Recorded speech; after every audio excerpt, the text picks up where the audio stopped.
Drake is an ambassador for the Toronto Raptors. He's a super fan as well.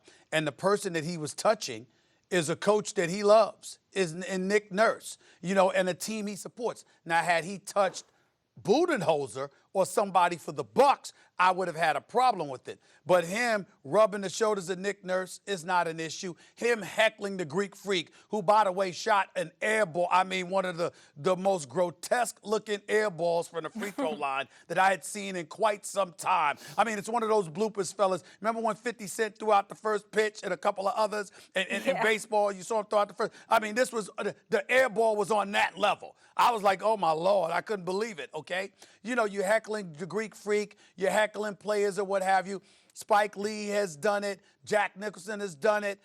Various individuals that are super fans have done it. We've seen it time and time again. If anything, the fans in Milwaukee should invite Drake to Milwaukee so they could heckle him when he got here. They should dare him to come to Milwaukee to support his Raptors in their house. You can have fun with it. There's no reason for everybody to be in an uproar about this. I saw Drake at the game 4 the other night. I went to the back to say hello to him. He was with Masai Ujiri, talking to him. He's a part of the Raptors organization. He's not just some typical fan out there. He's Drake, for crying out loud. Let's not act like we don't know. So there's no reason for the overreaction. If you got a problem with it, Milwaukee, do something about it. Give him nothing to cheer about by handling your business. I don't want to hear anything about Drake. There was nothing wrong with what he did. I actually loved seeing it.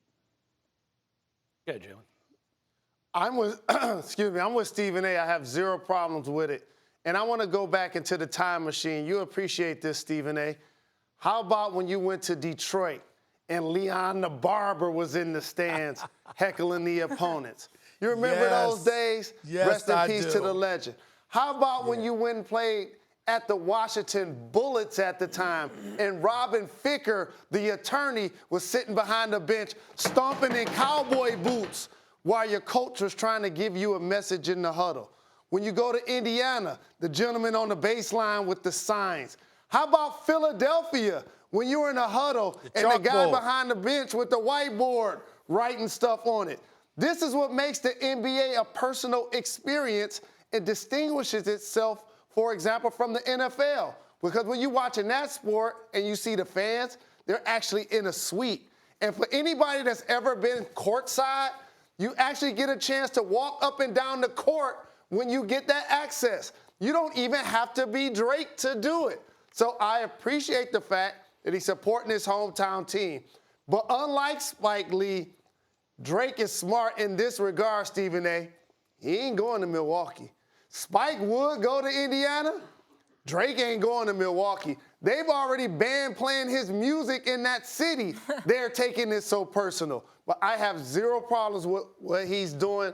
Somebody I watched on the come up when I played in Toronto, when he's performing off King Street in the basement with Janelle Monáe to try to make a name for himself.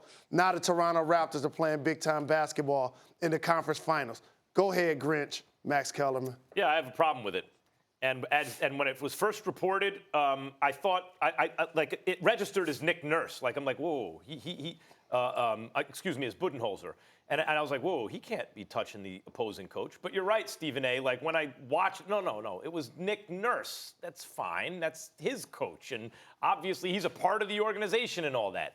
So I started thinking to myself, watching him, like, what is it about Drake that bothers me, what he's doing, really? I'm not usually this dude, no, right? You're not. I'm actually surprised this is your take. This bothers me. And I understand also that the NBA has used Spike Lee for the Knicks and Jack Nicholson for the Lakers as, to put it bluntly, jock sniffers, right? Like, look at this. Even the biggest stars in Hollywood, when it comes to the NBA, they're just crazy fans. And they've used it, even Woody Allen back in the day and others for, like, major franchises. And Drake is that guy for the Raptors. So why, Max, what's the matter with you, right? What's the matter with me? And I'll tell you what it is. I realized what it is.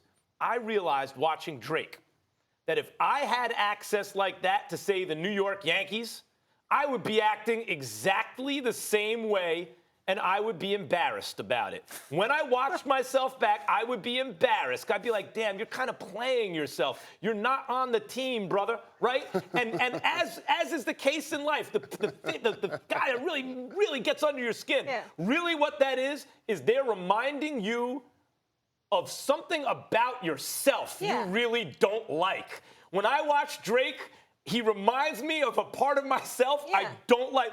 It's the expression you have to know it to recognize it. Yes. So, it's not that I have a leg to stand on, but damn it, that's the way I feel about Stephen A., let me say one thing. Let's just call it what it is. You're saying Drake's being a little groupie-ish. Yes. Okay.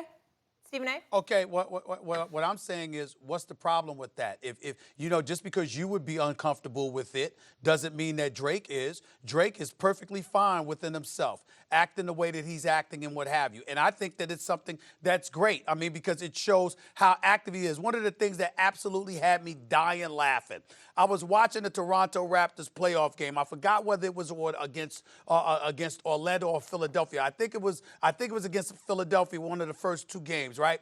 And so one of the players made a mistake, Jalen, right? And you saw Drake, and Drake was like, "I told you." I mean, he was literally chastising the player about something that the player had done. And you know what the player did? He was like, "Yeah, you're right. You're right." Because, I mean, they know him. You see what I'm saying? So what I'm saying is, this is an active participant. Let me tell you when Drake was silent. When LeBron James was there. Because when LeBron James swept them out of Canada last year, he had nothing to say. That's how you handle Drake if you're the Milwaukee Bucks or anybody else. You shut his team down, and he will shut up. But as long as they're winning, he's going to rub it at you, and I have no problem with it. He ain't throwing up the middle finger or doing anything egregious. Drake is sitting there going, criticism of me, that's just people being jealous. And to quote Drake, Stephen A., like a blind man, you got to hand it to me. Well, you don't get to quote Drake. You don't.